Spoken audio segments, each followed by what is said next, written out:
우리 심우 권사님 임직하는 시간을 가졌는데요. 이것은 그리스도의 몸의 지체의 관점에서 하나님께서 몸을 지체로 섬기도록 은사를 주셔서 거기에 맞는 직분을 주신다고 할 수 있습니다. 권사직은 권하는 일을 하는 직분이라고 말씀을 드렸지요. 교회에 관심에서 좀 멀어진 이들, 또 관심이 필요한 이들, 또 교회에 손이 잘 가지 않는 그런 곳에 있는 이들을 찾아가서 위로하고 격려하고 기도해주고 하는 일을 감당하는 직분입니다. 여러분, 2007년도 4월 16일 날 안타까운 사건으로 기록된 일이 하나 생겼었지요. 미국 버지니아 공대에서 영어를 전공하던 4학년생 조승희라고 하는 한인 청년이 자신의 캠퍼스에 총을 갖고 들어가서 32명을 쏴서 죽이고 29명이 부상을 입고 경찰이 출동을 해서 스스로 머리를 쏴서 자살한 그런 사건이 한인 교계 또 한인 사회에 큰 충격을 준 적이 있습니다. 그는 9살 때 부모님과 누나 해서 네 식구가 9살에 서울에서 이민을 온 1.5세였습니다. 부모가 세탁소를 운영을 하면서 열심히 공부를 시켰고, 누나는 프린스턴 대학을 졸업을 하고 국방부 군무원으로 일하는 아주 자랑스러운 딸을 둔 그런 가정이었고, 그 동생 조승이라고 하는 그 청년은 버지니아 공대를 진학을 해서 영어를 전공하는 4학년생, 이제 졸업을 얼마 남겨두지 않은 그런 나이였습니다. 참 주위에 부러움을 사는 그런 가정이었고, 또 그 지역에 아주 가장 큰 교회를 다니는 크리스찬 가정이었습니다. 그 조승희 그 청년도 교회를 어린 시절부터 다녔던 그런 청년이었습니다. 그런데 사건이 터지고 나서 경찰이 조사를 하면서 그의 일기장을 비롯해서 그가 남겨놓은 행적들, 그런 것들을 이렇게 살펴보면서 종합하기를, 10대 시절 9살에 건너와서 학교를 다니면서 친구들로부터 언어를 못한다, 아시안인이다 하면서 따돌림을 받는 그런 사건들이 많이 있었고, 그런 데서 오는 스트레스가 상당히 있었다는 것을 알게 되고, 그리고 가정에서도 모범생으로 공부를 곧잘 하는 누나와 비교를 당하면서 많은 열등감에 시달리는 그런 청년이었다는 것을 알 수가 있었습니다. 그리고 교회를 다니면서도 그의 눈에 비친 크리스찬들, 성도들의 모습은 말씀을 배운 것과 다른 아주 위선적인 그런 모습들을 기록해 놓은 그런 글들이 그의 노트에 빼곡히 적혀 있는 것을 볼 수가 있었습니다.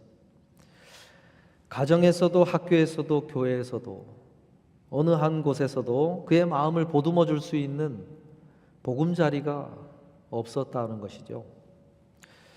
그러는 가운데 그가 짝사랑했던 여학생으로부터 거절을 당하고, 그게 도화선이 되어서 캠퍼스에 기숙사에 가서 그 여자아이를 죽이고, 그로부터 2시간여 남짓한 그 캠퍼스를 다니면서 그 일을 하고 결국은 자결을 하는 그런 안타까운 사건이 벌어졌습니다. 제가 이 말씀을 드리는 이유는 우리 교회에 찾아온 성도들, 아이들, 그 누구든 간에 그의 마음 깊은 곳에 자리하고 있는 아픔과 힘듦과 어려움들, 이런 것들이 자리하고 있는 이들이 있다는 것이죠.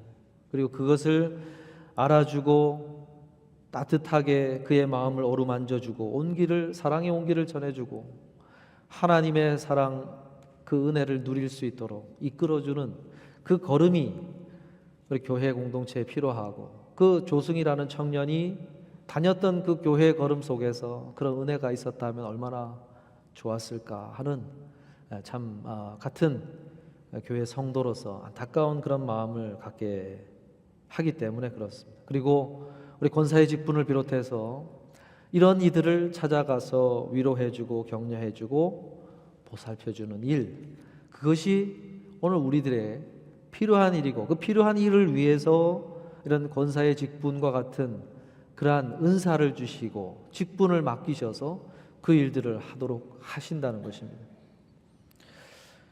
그럼 바울이 그리스도의 몸에 붙어있는 지체의 관점을 소개해 주면서 하나님은 은사를 주셔서 그 일을 하게 하신다, 이렇게 말씀을 하시는 것인데, 그 지체로서 어떠한 자세와 태도를 가지고 그 역할을 해야 될 것인가를 알려주는 것이 오늘 본문 말씀이라고 할 수가 있어요. 본문 1절에 보면은 사람이 마땅히 우리를 그리스도의 일꾼이요 하나님의 비밀을 맡은 자로 여길지어다 라고 소개를 합니다. 바울은 자신과 같은 일을 하는 동역자들을 가리켜서 그리스도의 일꾼이요 하나님의 비밀을 맡은 자로 여겨야 된다라고 소개를 하고 있어요. 일꾼, 맡은 자라고 하는 표현을 썼는데, 그것은 주인의 부탁을 받은 청지기의 관점, 종의 관점에 가져야 된다라고 소개를 한 것입니다. 그러면서 2절에서는 그 맡은 자들로 여기는 이들에게 구할 것은 충성이니라 그랬어요. 충성. 충성이라고 하는 것은 맡기시는 분을 향한 무한한 존경심과 책임감을 갖는 것을 말합니다. 은사, 교회에서 맡겨진 은사, 또 직분, 직책들, 이런 것을 바라볼 때 그것을 맡기신 이가 있다는 사실을 기억하고, 그 맡기신 이가 사람이 맡긴 것이 아니라 교회의 머리 되시고 주인 되신 예수 그리스도께서 맡기신 일로 여겨야 된다고 이야기를 하고, 그렇게 바라보는 이에게 필요한 것은 맡겨주신 일을 향한 무한한 책임감과 자신을 그에게 맡겨주신 것에 대한 감사함과 존경심을 가져야 된다라고 이야기를 합니다. 이건요, 바울이 가진 개인적인 신앙 고백과도 같은 것이라고 할 수 있어요. 디모데전서 1장 12절에서 14절에 보면은 좀 더 자세하게 얘기하지요. 나를 능하게 하신 그리스도 예수 우리 주께 내가 감사함은 나를 충성되이 여겨 내게 직분을 맡기심이니, 내가 전에는 비방자요 박해자요 폭행자였으나 도리어 긍휼을 입은 것은 내가 믿지 아니할 때에 알지 못하고 행하였음이라. 우리 주의 은혜가 그리스도 예수 안에 있는 믿음과 사랑과 함께 넘치도록 풍성하였도다. 여기서 보면 예수 그리스도께서 자신을 충성되이 여겨주셨다, 그래서 이 직분을 맡겨주셨다라고 이야기를 하고 있어요. 여기에 대해서는 무한한 감사함의 고백이 담겨져 있지요. 자신이 전에는 비방자요 박해자요 폭행자였다 그랬어요. 스데반을 죽이는데 앞장섰던 사람이고, 많은 그리스도인들을 붙잡아 죽이는데 폭행하고 앞장서서 가던 그였는데 자신을 충성되이 여겨주셔서 이 직분을 맡겨주셨다. 여러분, 이 고백에는 뭐가 들어있냐면은 예수님께서 자신을 충성스럽게 여겨주셨다고 하는 평가의 의미가 들어있습니다. 평가. 예수님께서 자신을 이렇게 평가해 주셨는데 내가 열심히 이 일에 감당해야지, 이 마음이 바울이 가진 평생의 마음이었다는 거예요. 그 감사한 마음, 이것이 있었다는 거죠. 여러분, 우리가 교회 공동체를 통해서 다가오는 일들은 그 속에 주님의 이런 나를 향한 평가가 들어있다는 것을 기억하실 필요가 있다는 것입니다. 주님이 나를, 그 일을 맡길 만한 사람으로 여겨주신다라고 하는 주님의 평가가 거기에 들어있다는 거예요. 여러분, 아무에게나 그 일을 맡기지는 않지 않습니까? 교회의 리더들이 교회 리더들을 통해서 그 일을 맡기시는 프로세스를 하나 주님이 진행을 하시더라도 그 한 사람 한 사람에게 이 일을 맡길 만한 사람이라고 하는 평가가 오케이 다 되어서 결국은 그 일을 맡기게 되는 거지 않습니까? 근데 그 프로세스를 전체를 진행하시는 분이 누구냐? 그게 주님이라는 거예요. 예수 그리스도께서 나를 그걸 맡을 만한 사람으로 평가해 주신다. 이 평가에 대한 감사한 마음이 있어야 된다는 것을 사도 바울이 이야기합니다. 자기에게 이 맡겨주신 것에 대해서 감사한 마음이 있는 거예요. 바울은 자기가 누군데 이런 사람인데 나를 이렇게 평가해 주시는구나 하는 그런 바울 안에 감사함이 있다는 것이죠. 여러분, 우리는 교회 일에 일단 할 때 불편하고 힘들고 하면은 좀 피곤하고 이럴 거야. 거기에 머물기 이전에 한 걸음 더 나아가서 생각할 때, 그런데 왜 이 일을 유독 나에게 맡으라고 하시는가 할 때 주님이 나를 이 일을 맡을 만한 사람으로 날 평가해 주시는가, 이걸 먼저 생각을 하라는 것이죠. 감사하다. 이 감사함이 먼저 있어야 된다는 거예요. 그래야 그 일들을 해 갈 수가 있다는 것입니다. 그런데 바울이요, 이 고백을 왜 하게 됐을까요? 생뚱맞게 고린도 교회 성도들에게 편지를 쓰면서 이 고백을 왜 했을까요? 이 고백을 편지에 담게 된 이유는요, 고린도 교회 성도들이 바울하고 아볼로를 비교하면서 바울이 낫다, 아볼로가 낫다, 이렇게 바울이 더 낫다, 아볼로가 더 낫다라는 식으로 나는 바울파, 나는 아볼로파라고 하면서 누가 낫다는 식으로 이렇게 판단하는 움직임이 생겨났기 때문에 이 판단의 말을 하기 시작을 한 것입니다. 그러면서 바울은 너희들의 평가, 사람의 판단을 어떻게 생각하는지를 밝혀요. 여러분, 그렇지 않습니까? 우리가 교회 일을 나에게 맡겨주신 것에 대한 감사함으로 그 일을 하다 보면 사람들로 앞에 서게 되고 사람들 앞에서 보이게 되고 하다 보니 사람들로부터 평가를 받게 되어 있는 일이 내가 원하지 않더라도 생겨나는 것이죠. 바울이 지금 열심히 그런 마음으로 일을 했는데 고린도 교회 성도들이 아볼로가 낫다, 바울이 낫다, 아니야 나는 이 사람이 더 낫다고 생각해 하는 식으로 사람들의 평가가 나오기 시작하니까 이 얘기를 하게 된 거예요. 바울이 그러한 판단을 어떻게 생각하는지를 소개하면서 3절 4절에 뭐라고 이야기합니까?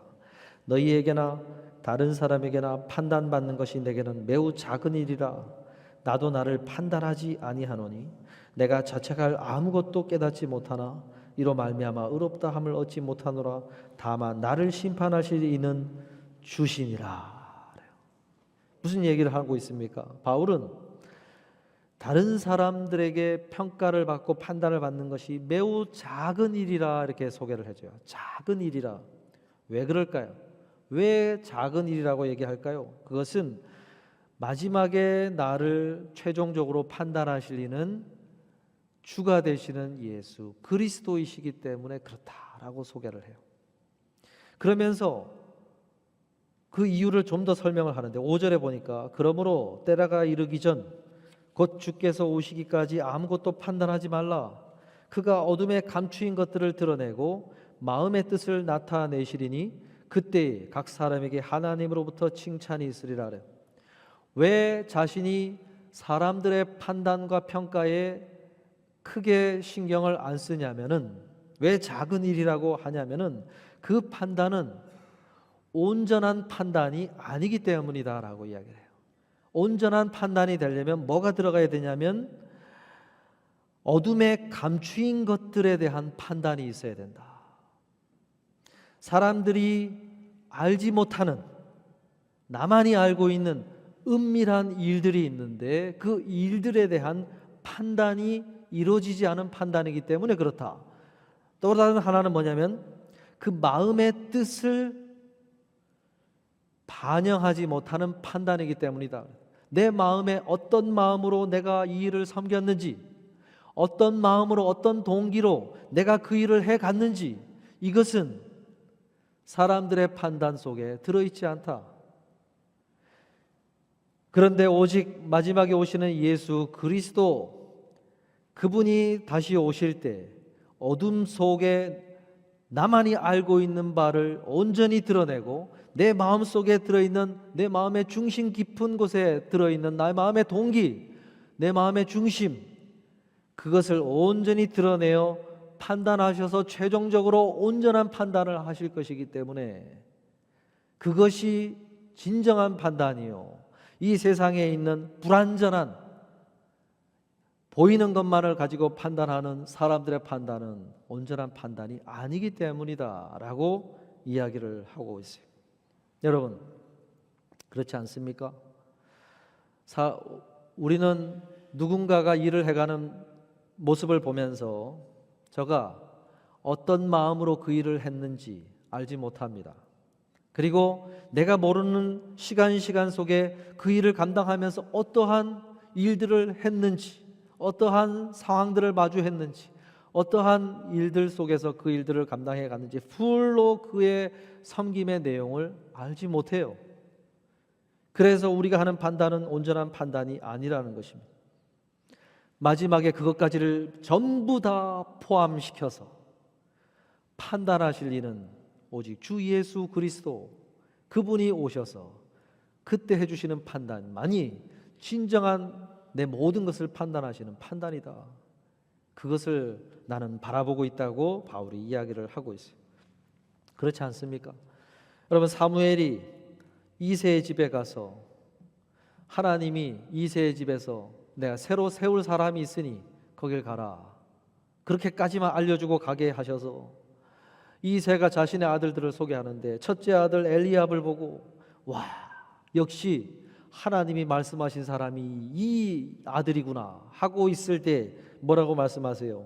사무엘상 16장 7절에 그의 용모와 키를 보지 말라, 내가 이미 그를 버렸노라. 내가 보는 것은 사람과 같지 아니하니 사람은 외모를 보거니와 나 여호와는 중심을 보느니라.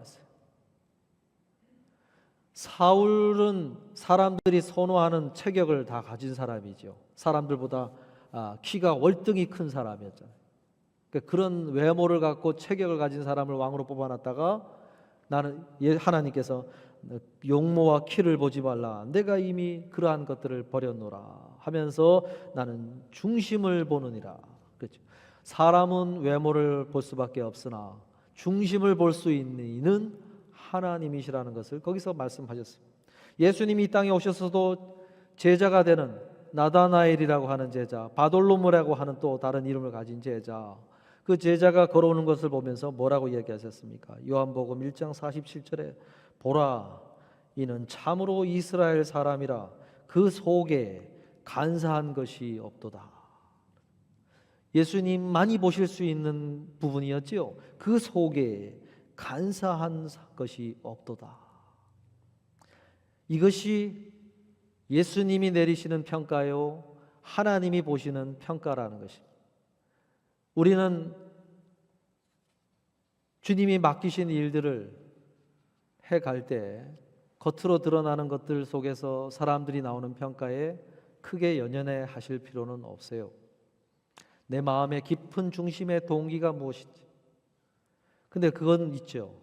그것을 의식한다면 내가 순전한 마음으로 일을 하려고 해야 되겠죠. 다른 마음으로 하기 시작하면 그것은 사람에게 보이기 위해서 하는 것이지 종합적인 평가를 내리시는 주님이 보시는 그 속의 모습이 온전치 못할 때는 주님 앞에 섰을 때 평가가 다르게 나올 수 있겠지요.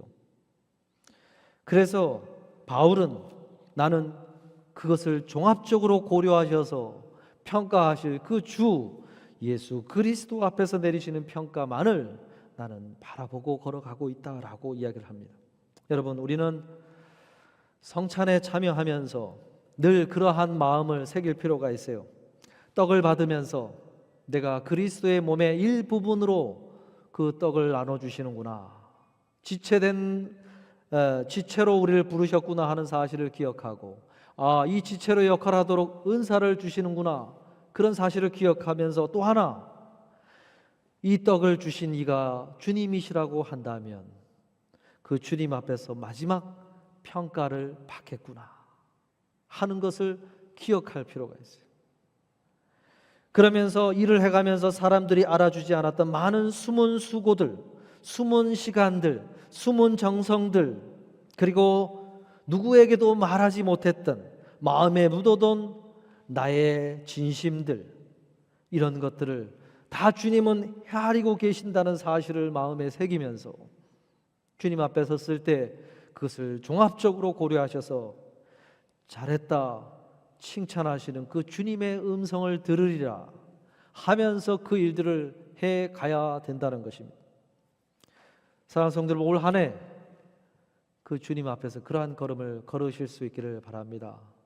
그 말인즉슨 이 세상에서 오는 피드백은 없을 수 있다는 거예요. 그러나 내가 어떤 마음으로 했는지, 어떤 중심을 가지고 했는지, 그리고 그것을 하면서 얼마나 고생스러웠는지 하나님은, 주님은 다 보고 계시고 그것을 나중에 평가해 주실 것이라는 것입니다. 그것을 기억하라는 거예요. 말씀을 마무리하려고 하는데요, 출애굽기 20장에 보면은 이스라엘 백성들이 애굽을 출발한 지 3개월 만에 시내산 앞에 도착을 합니다. 그랬을 때 하나님께서는 모세로 하여금 백성들에게 3일간 정결한 모습으로 시간을 보내라고 하죠. 그런 다음에 3일째 될 때에 시내산에 강림하셔서 모세를 보고 다시 올라오라고 이야기를 하시고, 그때로부터 십계명을 비롯해서 말씀을 쫙 들려주시기 시작을 합니다. 그때 하나님이 들려주신 말씀 속에 제사와 관련해서 하신 말씀이 있어요. 출애굽기 20장 24절에서 26절에 보면은 내게 토단을 쌓고 그 위에 내 양과 소로 내 번제와 화목제를 드리라. 내가 내 이름을 기념하게 하는 모든 곳에서 내게 임하여 복을 주리라. 내가 내게 돌로 제단을 쌓거든 다듬은 돌로 쌓지 말라. 내가 정으로 그것을 쪼면 부정하게 함이니라. 너는 층계로 내 제단에 오르지 말라. 내 하체가 그 위에서 드러날까 함이니라 그래. 제가 왜 이 말씀을 오늘 함께 나누냐면은 이때 주신 제사와 관련된 말씀은 성막이 지어지기 전에도 하나님 앞에 제사를 드리라고 하면서, 그럼 어떻게 드려야 되느냐? 아주 주님이 원하시는 바를 원형적으로 보이는 흙을 이용하고 보이는 돌을 이용해서 하나님 앞에 제사를 드리라고 하는 아주 원형적인 제사법을 소개해 주는 것이기 때문에 그렇습니다. 이렇게 갖춰진 예배가 드려지기 전에 눈앞에 보이는 광야에서 구할 수 있는 아주 기초적이고 심플하고 원형적인 재료를 가지고 어떻게 제사를 드리라고 하는지를 소개해 주는 말씀이기 때문에 그래요. 거기서 토단을 쌓아라, 흙을 쌓아, 보이는 흙을 쌓아 거기에 제물을 올려드리라 그래요. 그런데 좀 돌을 구할 수 있는 돌이 보일 때는 돌을 쌓아서 제단을 쌓아 거기서 드려라 하면서, 제단을 쌓을 때는 거기에 돌을 다듬지도 말고 정을 가지고 깎지도 말고 있는 돌 그대로를 들고 와서 거기서 쌓아 올려 그 있는 돌 그대로 쌓은 제단 위에 제물을 드려라라고 소개를 해줘요. 그리고 계단을 만들지 말라. 계단을 만들지 말라 그래요. 계단을 만들려고 하는 것은 좀 더 신에게 가까이 가는 그런 어떤 자신의 제사를 드리는 일을 조금 더 돋보이게 하고 위험 있게 만드는 그러한 장치가 계단입니다. 그런 계단을 만들지 말라. 오히려 그 계단을 만들고 올라가다가 그 이스라엘의 전통 복장이 더운 집에서 살기 때문에 그냥 속옷만 입고 바로 겉옷을 입어버리지 않습니까? 그 가다 하체가 보이니까 오히려 부정하게 되는, 욕보이게 되는 일만 하게 될 뿐이다 하면서 그 얘기를 하신 거예요. 무슨 말씀을 강조하셨냐면, 오직 너희가 신경 쓸 것은 제단을 어떻게 만들까, 예쁘게 만들까, 어떻게 보일까, 또 제사를 드릴 때 좀 더 어떻게 화려하게 보일까, 이런 것 절대로 하지 말고 오직 하나님의 이름을 기념하는 것에만 마음을 두고 그렇게 제사를 드려라. 이게 하나님이 원하시는 제사다 라는 것을 아주 원형적으로 강조한 말씀이에요. 아까 소개한 바울이 판단을 이야기하면서 했던 것과 일맥상통하는 말씀이시지요. 우리는 사람들에게 보이는 그런 것에 마음을 쓰면서 주님의 몸된 교회 공동체를 섬기는 일을 스탑을 하라는 거예요. 하지 말라 그러고, 오직 하나님의 이름을 기념하고 주님이 맡기신 바에 대한 감사한 마음으로, 그러한 순전한 마음으로 모든 일을 하라. 이것이 하나님이 원하시는 제사요, 예배요, 섬김이다 라는 것을 강조해서 말씀을 하신 것입니다. 우리는 교회 일을 하고 여러 공동체 일을 하면서 나도 모르는 사이에 포장하고 인위적으로 무언가 사람들의 보이는 모습에 신경을 많이 쓰면서 사실은 나의 모든 것을 알고 계시고 그 일을 맡기시고 그 일을 받으시는 주님의 시선을 놓치고 주님이 정작 뭘 원하시는지를 놓치고 그렇게 걸어가는 모습이 우리 가운데는 참 많다는 것입니다. 사랑하는 성도 여러분, 올 한 해를 비롯해서 앞으로 걸어가는 우리 그 걸음들 속에 귀한 섬김이에요. 그 일을 맡기신 주님 앞에서 주님이 원하시는 나의 순전한 마음, 온전한 마음, 그것을 가지고 섬겨가시는 그러한 저와 여러분 되셔서 주님 앞에 설 때 참 너가 헛수고를 했구나라는 말씀이 아니라 잘했다, 착하고 충성된 종아 하면서 우리에게 칭찬하시는 그 주님의 칭찬의 판단, 그것을 들으시는 저와 여러분 되시기를 주님의 이름으로 축복합니다.